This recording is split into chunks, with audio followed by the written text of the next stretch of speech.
আমার তিলের বিষয়ে আমি সবথেকে বেশি কমেন্ট পাই যে সবাই এটাই বলে যে আপনার মুখের হাসির সাথে আপনার এই তিলটা খুব ভালো মানায়, আপনাকে এই তিলের জন্য বেশি ভালো লাগে।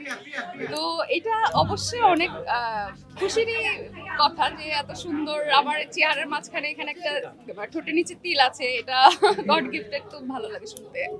অ্যাওয়ার্ড পেতে বরাবরই তো বললামই অনেক ভালো লাগে, যদি হয় কোনো কাজের প্রেক্ষিতে সেই অ্যাওয়ার্ডটা পাচ্ছি। অভিনেত্রী হিসাবে এই অ্যাওয়ার্ডটি আমি পেয়েছি, আমি অবশ্যই সবাইকে থ্যাঙ্কস জানাই এবং আমার পাশে নয়ন ভাইয়া আছে, নয়ন ভাইকে অনেক থ্যাঙ্কস যে এত অ্যাওয়ার্ড, এত সুন্দর একটা প্রোগ্রামে এরকম আয়োজনে আমাকে এই অ্যাওয়ার্ডটা দেওয়ার জন্য। বিয়ে শাদী সম্পূর্ণ আল্লাহর হাতে। আমি যখন ওর সাথে প্রথম কাজ করতে গিয়েছি, ও আমার কো-আর্টিস্ট ছিল, আমি কখনোই ভাবিনি যে কো-আর্টিস্ট থেকে কখনো আমার জীবনসঙ্গী হয়ে যাবে। এটা জানি না, এটা বিধাতার হয়তো বা লেখা ছিল। তো ওর সাথে কাজ করার মানে থাকে না যে আমি তো অনেক হিরোদের সাথে কাজ করেছি, তো হিরোদের সাথে কাজ করা আর নিজের মানুষ, নিজের হাজব্যান্ডের সাথে কাজ করা আকাশ আর পাতাল ব্যবধান। হাজব্যান্ডের সাথে যখন কাজ করি মনে হয় যে না, সব কিছু আমি ফিল করে দিতে পারছি, একদম মন থেকে আসছে, এটা অনেক ভেতর থেকে কাজ করতে পারি। আর যখন অন্য হিরোদের সাথে কাজ করতাম তখন মনে হতো যে না, এখানে তো আমি কাজ করতে আসছি, আমাকে শুধু কাজই করতে হবে, অন্য কিছু ভাবা যাবে না।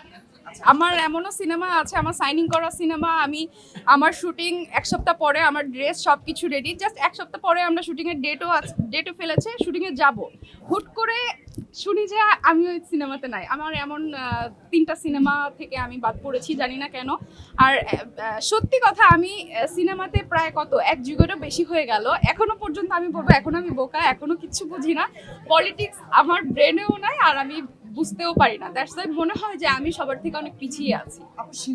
আমার কাছে মনে হয় শিল্পী মানে হচ্ছে সবার, আমরা জনগণের, আমরা পুরো বাংলাদেশের একটা সম্পদ। আমি মনে করি আমরা সবার জন্য।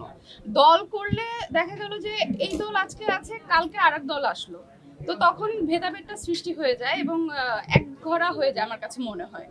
তো আমি রাজনীতি একদমই পছন্দ করি না। আমি মনে করি আমি একজন শিল্পী, আমি সবার সাথে কাজ করতে চাই, সবার হয়ে থাকতে চাই, যখন যে আসবে আমি তার সাথেই কাজ করতে চাই।